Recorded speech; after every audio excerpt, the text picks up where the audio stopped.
India's defense budget and India's growing military might has sent shockwaves across Pakistan.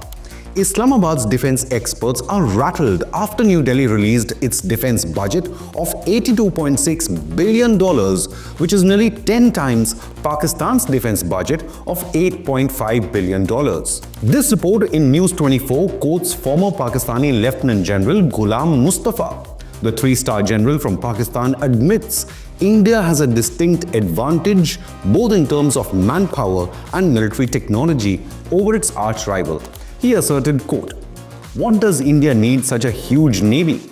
He does not have to attack another continent. The purpose of India is to control the Indian Ocean. At the same time, Prime Minister Modi is also increasing the strength of his army and air force to overpower Pakistan." Unquote. This report in ABP Live highlights how Pakistani defense experts now fear that Narendra Modi government's defense focus is on the rebirth of Akhand Bharat or ancient India, which also incorporated entire Pakistan and parts of Afghanistan. This report in Navbharat Times quotes Pakistan military experts expressing anguish over Indian Navy's total superiority over Pakistan's naval forces. Indian Finance Minister Nirmala Sitharaman revealed a 9.5% increase in defense budget from last year. Defense Ministry has been allocated 13.4% of central government's total expenditure, the largest among all ministries. Still, the defense budget is only 1.9% of India's GDP at a time when global military powers, including United States and China, are spending upwards of 3% on national defense. So India still has a long way to go, but even today, India's military superiority is being acknowledged inside Pakistan. What's really rattling Pakistan is India's increasing progress in defense manufacturing capabilities. Make in India has been given top priority, with indigenous defense manufacturing efforts witnessing an increase of 4.65% to reach 1.8 lakh crore rupees compared to 1.7 lakh crore rupees in 2024-25. A breakdown of capital expenditure allocated in the FY26 budget shows 1,021 crore rupees earmarked for land systems, 48,600 crore rupees for aircraft and aero engines, 3,651 crore rupees for heavy and medium vehicles, and 14,900 crore rupees for research and development. While Pakistan has sought multiple bailouts, it is redirecting aid money to its own military. Islamabad racked up its own defense budget by 15% last year, but it's still 10 times smaller than India's. This at a time when Pakistan is currently suffering from foreign debt totaling $124.5 billion, equaling 42% of its GDP. On top of that, Pakistan is eyeing to procure a fresh loan amounting to $6 billion from the IMF to meet the cash-strapped nation's external liabilities. But budgets apart, let's take a look at real numbers. Is Pakistan's concern over Indian military might justified? According to Global Firepower Index, India has the fourth most powerful military in the world, while Pakistan is outside the top 10 in 12th spot. The gap is alarming in naval strength comparison. Indian Navy is ranked 6th most powerful, while Pakistan Navy languishes far behind in 27th position.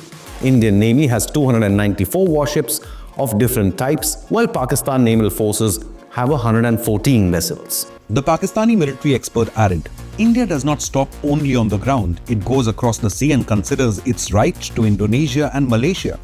Look at the expansion of India's navy, how much they have increased it." Pakistan is ranked 7th globally in air fleet strength, but still behind Indian Air Force, which is ranked the 4th best in the world. India has 2,296 military aircraft, while Pakistan has 1,431.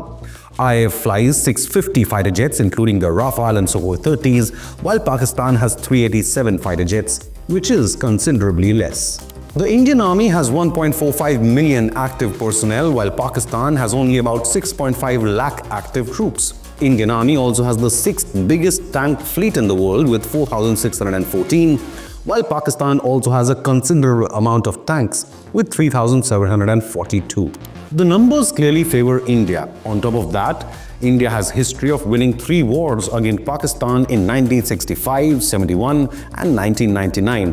One of those even led to the division of Pakistan and independence of Bangladesh.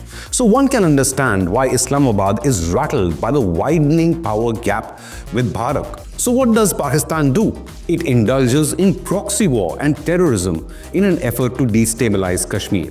Indian Army Chief General Upendra Dwivedi revealed recently, quote, 60% of the terrorists killed in Jammu and Kashmir in 2024 were of Pakistani origin. Violence levels in Jammu and Kashmir are being orchestrated by the epicenter of terrorism in Pakistan, unquote. Now, this statement also rattled Pakistan military chief. Can you imagine the leader of a democratic nation openly supporting terrorism? Well, Pakistan Army Chief does exactly that, saying, quote, any misadventure against Pakistan will be met with the full force of the state, unquote. So is he accepting that terrorists have been sent by Pakistan's security establishment? Probably realizing the grave error made by his army chief, Pakistan's Prime Minister Shehbaz Sharif on the same day proposed talks instead, stating, quote, we want all issues, including Kashmir, to be resolved through talks, unquote.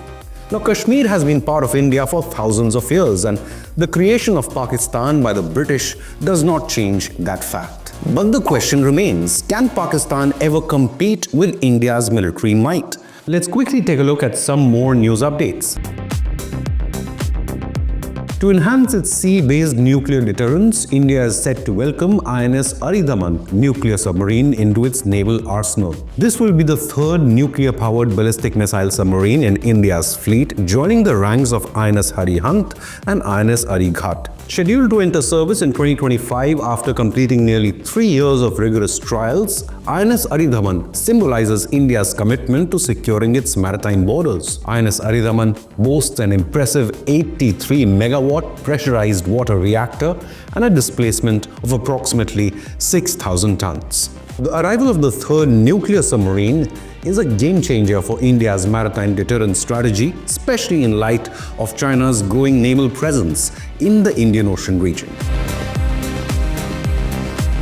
On February 4, 2025, the Indian Army's Tri-Shakti Corps took center stage in a spectacular display of operational excellence, conducting live fire exercises in the breathtaking yet challenging high-altitude mountains of Sikkim. As the sun rose over the rugged terrain, soldiers from the Tri-Shakti Corps geared up for battle, demonstrating their ability to operate effectively in demanding conditions. The exercise involved a symphony of coordinated firepower and precision strikes, vividly illustrating the unit's preparedness for various combat scenarios.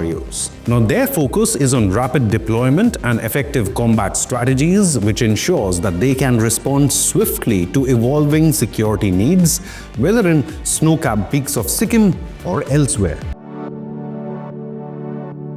The Defense Research and Development Organization, or the DRDO, is offering a 155mm 52 caliber gun barrel for transfer of technology to private firms, aiming to enhance domestic artillery production. Designed for mounted gun systems, or NGS, this barrel replaces older systems, providing a lighter, more maneuverable towed gun. With a reduced chamber volume of 23 liters, it maintains performance while decreasing weight, while achieving an impressive range with standard ammunition. This initiative, partnering with companies like Kalyani Group, fosters self-reliance in defense manufacturing and modernizes the Indian Army's artillery capabilities as well. Leave a comment with your opinion, hit the like button and subscribe to Inconnect News.